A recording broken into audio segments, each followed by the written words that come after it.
Numbers chapter 4. Ang mga duty ng angkan ni Kohath.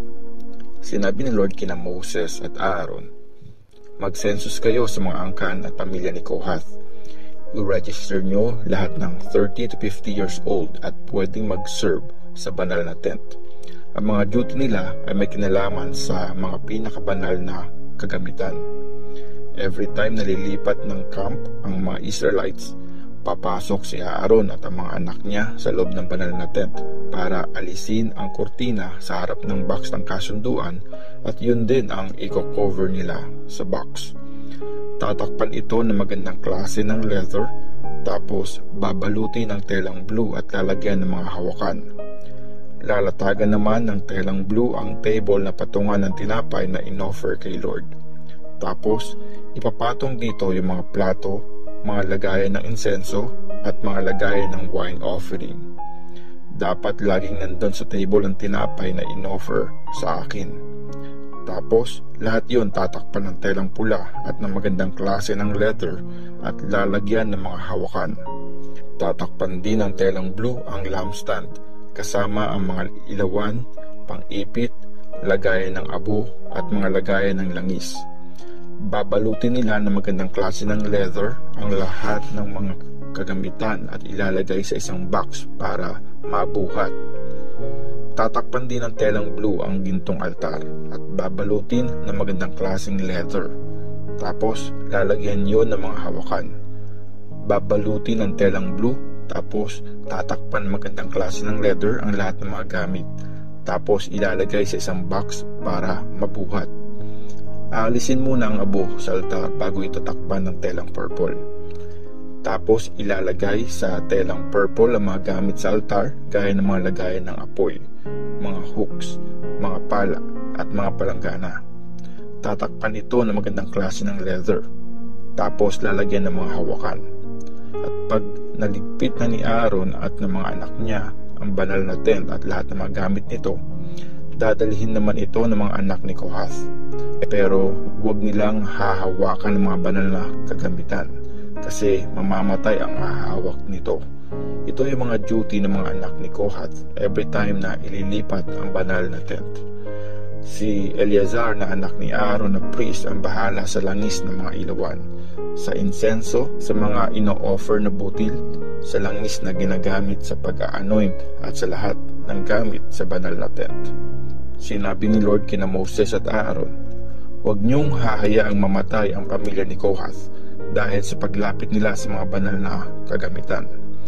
Para maiwasan yon, kailangang i-assign ni Aaron at ng mga anak niya kung ano lang ang dapat gawin at dalhin ng mga pamilya ni Kohath. Hindi sila pwedeng pumasok sa banal na tent at tingnan ang mga banal na kagamitan na prepare ng mga priest para buhatin kasi mamamatay sila. Ang mga duty ng angkan ni Gershon. Sinabi ni Lord kay Moses, mag-census kayo sa mga anak ni Gershon ayon sa kani-kanilang mga angkan at pamilya. I-register nyo lahat ng 30 to 50 years old at pwede mag-serve sa banal na tent. Ito ang mga duty nila. Dadalhin nila ang mga inner at outer cover ng banal na tent, ang magagandang klase ng leather at mga kurtina sa entrance nito. Ganon din ang mga kurtina at panali na nasa bakuran ng banal na tent at ng altar.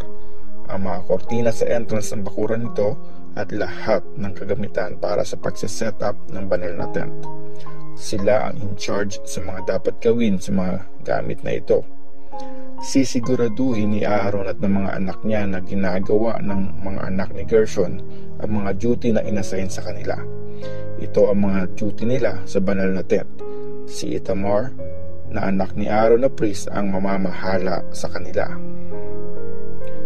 Ang mga duty ng angkan ni Merari.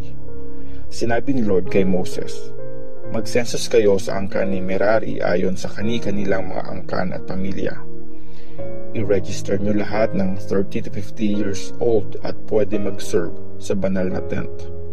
Sila ang naka-assign na magdala ng mga frame ng banal na tent kasama ang mga poste, mga haligi at mga stand nito. Dadalhin din nila ang mga poste, mga stand, mga panusok at mga lubid na nasa bakuran nito.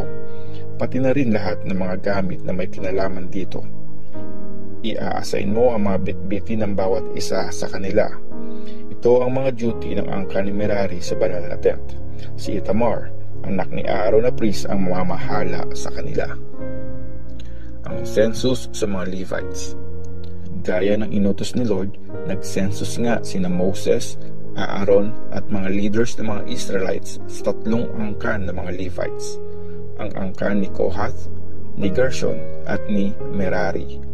Ni-register nila lahat ng 30 hanggang 50 years old at pwede mag-serve sa banal na tent ayon sa kani-kanilang angkan at mga pamilya. Ito ang bilang ng mga ni-register nila. Sa angkan ni Kohath, 2,750. Sa angkan ni Gershon, 2,630. Sa angkan ni Merari, 3,200. Ang total ay 8,580. Ni-register sila ni Moses at inassign ang kani-kanilang mga duty gaya ng inutos ni Lord sa kanya. Numbers chapter 5. Ang mga kinoconsider na marumi ayon sa ritual. Sinabi ni Lord kay Moses, utusan mo ang mga Israelites na paalisin sa camp ang mga taong may malalang sakit sa balat, may tulo o dinudugo at sino mang naging marumi dahil sa paghawak ng bangkay. Paalisin mo lahat, babae man o lalaki, para hindi marumihan ang camp kung saan ako nakatira kasama ang bayan ko. At pinaalis nga ng mga Israelites ang mga taong kinoconsider na marumi ayon sa ritual, gaya ng sinabi ni Lord kay Moses. Bayad sa maling ginawa. At sinabi ni Lord kay Moses, ganito ang ipagawa mo sa bayan ng Israel. Kung sino man ang tumalikod kay Lord at gumawa ng mali sa kapwa niya ay guilty. Dapat magsisi siya at magbayad ng buo sa ginawa niya ng masama. Tapos, dagdagan pa niya yun ng 20%. Pero kung namatay yung tao na dapat niyang bayaran at wala itong kamag-anak, ang bayad ay dapat ibigay kay Lord at mapupunta yon sa mga priest. Ang bayad na ito ay bukod pa sa tupang ibibigay ng nagkasala para sa ritual ng paglilinis ng kasalanan niya. Lahat ng contribution na ibibigay ng mga Israelites bilang offering kay Lord ay mapupunta sa priest na tatanggap nito. Magiging pag-aari ng mga priest ang mga offering na ibibigay sa kanila. Mga instructions tungkol sa pagtataksil at sa pagsiselos. Sinabi ni Lord kay Moses, sabihin mo sa mga Israelites, kung ang isang babae ay nagkasala at nagtaksil sa asawa niya at nakipag-sex sa ibang lalaki at tinago niya ito sa asawa niya, tapos walang ebidensya laban sa kanya dahil di sila nahuli sa akto. Kung nagselos ang asawang lalaki kasi nagtaksil ang asawa niya o kaya naman nagselos siya sa asawa niya kahit hindi naman ito nagtaksil, dapat dalhin ng lalaki ang asawa niya sa priest. Magdadala din siya ng halos 1 kilong harina gawa sa barley bilang offering. Pero di niya yun lalagyan ng olive oil at frankincense kasi offering yon ng asawang nagsaselos para malaman ang totoo. Ihaharap ng priest ang babae sa altar. Tapos maglalagay siya ng banal na tubig sa banga at hahaluan yon ng konting lupa galing sa sahig ng banal na tent. Tapos, ihaharap ng priest ang babae kay Lord. Ilulugay niya ang buhok nito at ilalagay sa kamay nito ang offering na harina. Hawakan naman ng priest ang banga na may mapait na tubig na magdadala ng sumpa.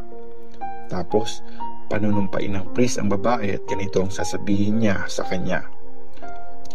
Kung di ka nakipag-sex sa ibang lalaki at di ka nagtaksil habang kasal ka sa asawa mo, hindi ka maapektuhan ng sumpa ng tubig na ito.